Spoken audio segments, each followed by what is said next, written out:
Evening, folks. So that's 2 weeks worth of games in the bag.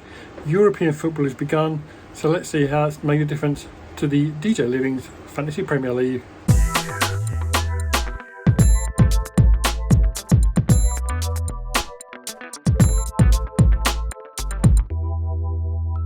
Right, folks, that's it. We've had 2 weeks of game fixtures played, and the league has changed a little bit. So at the moment we've got Gary Britton.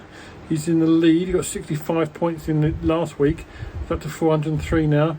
My other team, counting on Conte, 71 points I got last week, so 399 points. So 4 points around the lead.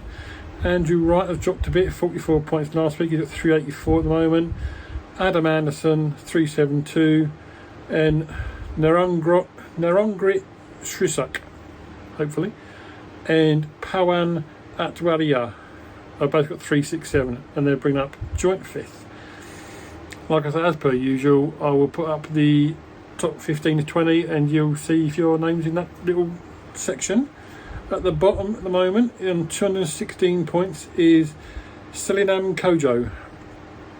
And 216 with Chris Conway managing to get off the bottom spot on 217.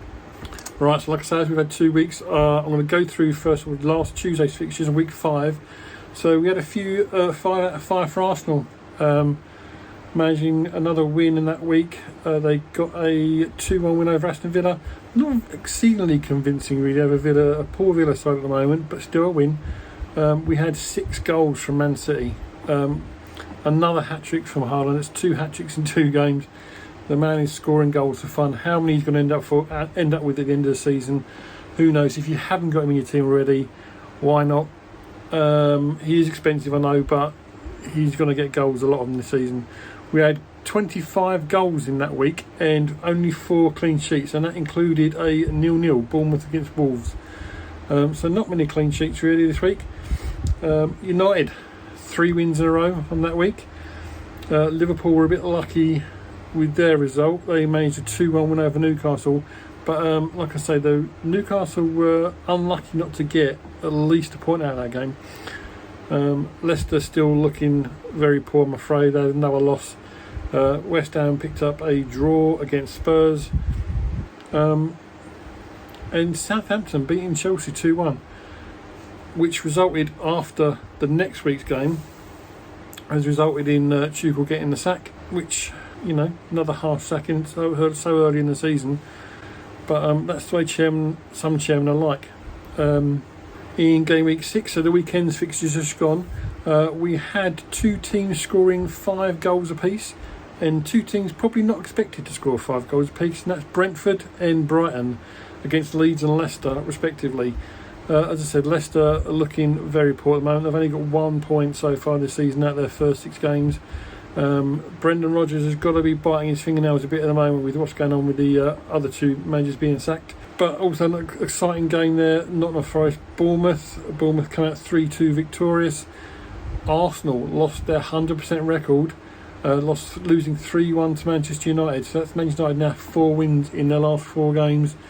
Liverpool only managing another draw away to Everton, Merseyside derby. And in this week we did get a few more goals. We've got 32 goals this week, and we got 5 clean sheets, but they included 2 0-0s, Everton, Liverpool and Newcastle Crystal Palace. Only 2 teams remain unbeaten at the moment, and that's Man City and Spurs.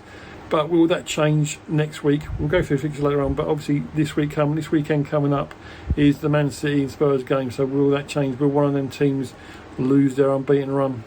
Right, and now it's time for 2 teams of the week.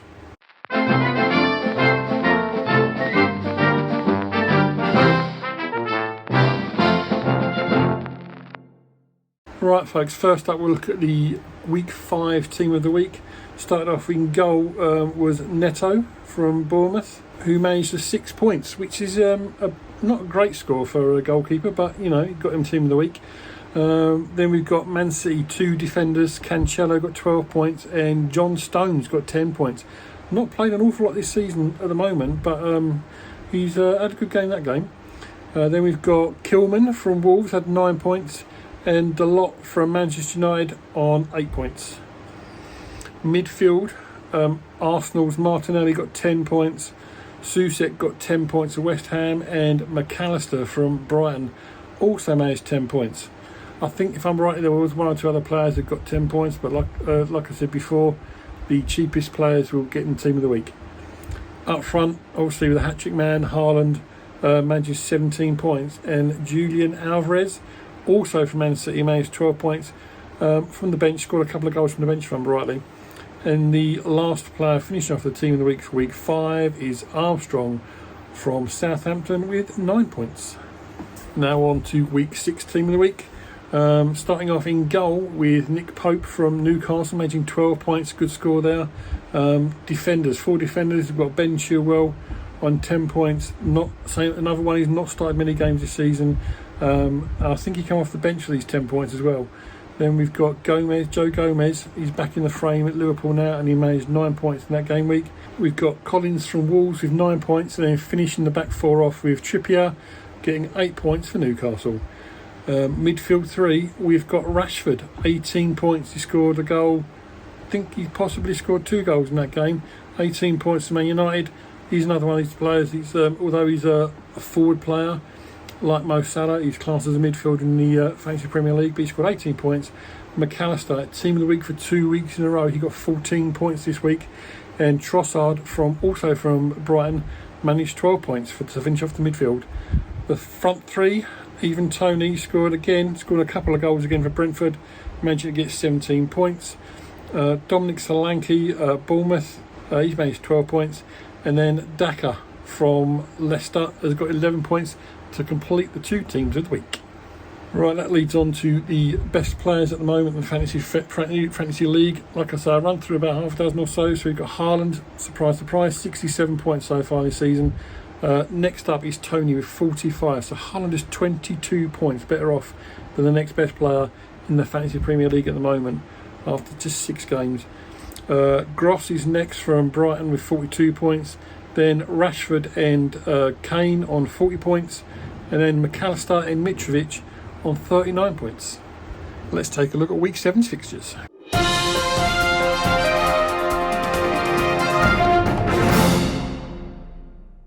First up, we've got the West London derby, Fulham-Chelsea. Fulham at home. Chelsea will have an interim manager, I would have thought at that point. Not too sure. They've not really announced who he's going to be at the moment. But that'll be an interesting game. Fulham obviously have not done too badly this season so far. And Mitrovic looking sharp. Chelsea, will the loss of the manager spur them on to a good performance? We'll have to wait and see. Next up is Bournemouth-Brighton. And one of the names mentioned for the vacant Chelsea job has been Graham Potter. As I said previously, if you've watched any of our vlogs, I'm a big fan of Graham Potter, and I sort of hope he gets the job. It will be very bad luck for Brighton because I think they're performing really well this year, and Graham Potter is the main reason for it. So I think Brighton will have too much of Bournemouth. I think there'll be another win there for Brighton. Next up, Leicester and Villa. Both these teams in the bottom 4 at the moment, but Leicester have only got 1 point so far this season. Villa have only got 4 points though, but I think that could probably be a draw, or maybe a Villa win. Then we've got Liverpool-Wolves. Wolves have been very inconsistent this year and don't look that great, I must admit. They're still missing that striker up front. Raul's not really back on top form yet. So I think Liverpool, even though they're a bit shaky at the moment as well, I think Liverpool have too much for Wolves in that game, being at home. That'll be a Liverpool win. Southampton-Brentford next up. I think Ivan Toney is scoring quite consistently, and Brentford are playing really well, so I think Brentford might sneak past Southampton there with both teams scoring, maybe a 2-1. Man City Spurs, much as it pains me as a Spurs fan to say this, but I think in this game Man City are going to dominate. I'm looking at a 3-0, 3-1, especially at Man City as well. So I think Man City are going to score again, score more goals. Haaland will score again, but like I said before, they've still got their weakness in defence in my opinion, so I think we might get a goal or two. I'm going 3-1. Arsenal-Everton next up. Arsenal, having lost that last game to Manchester United, are going to want to bounce back from that, and Everton are a pretty good team to do it against. They've been a bit shaky, not looked convincing, even though they got the draw against Liverpool last week.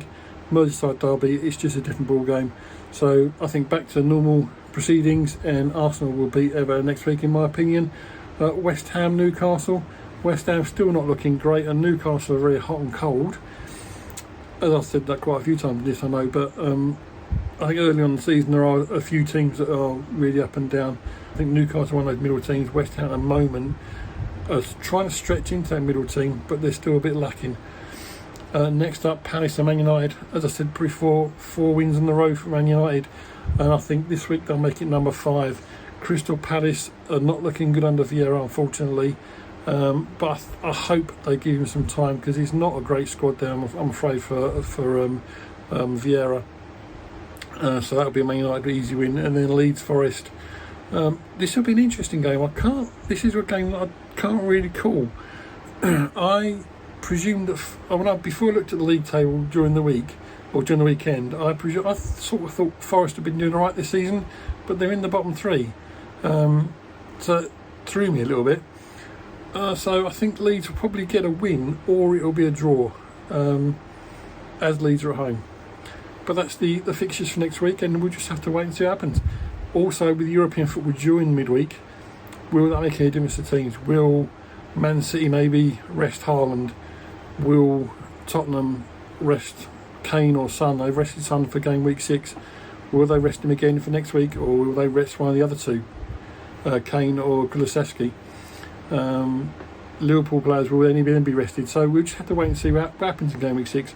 So this is when European football starts to come in. This makes it a little bit harder in the fantasy league, because the big teams start to rotate their big name players, and they don't always play league games regularly. But like I say, we'll have to wait and see what happens on game week 7.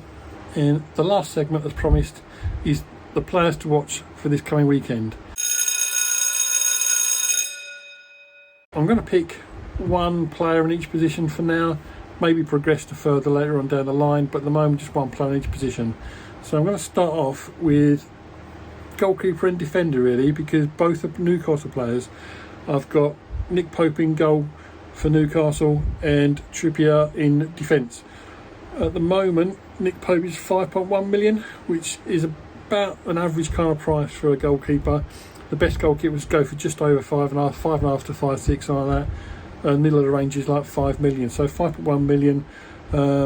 They've only conceded 6 goals so far this season, Newcastle, which is one of the best. It's not, I think the best is only conceded 3 or 4, but 6 is pretty good. And West Ham, who they're playing this weekend, have only scored 3 goals this season so far.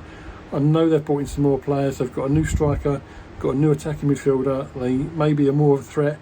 It may take them a bit longer to get settled in the team, but for me, Pope at 5.1 million and Trippier is 5.2 million.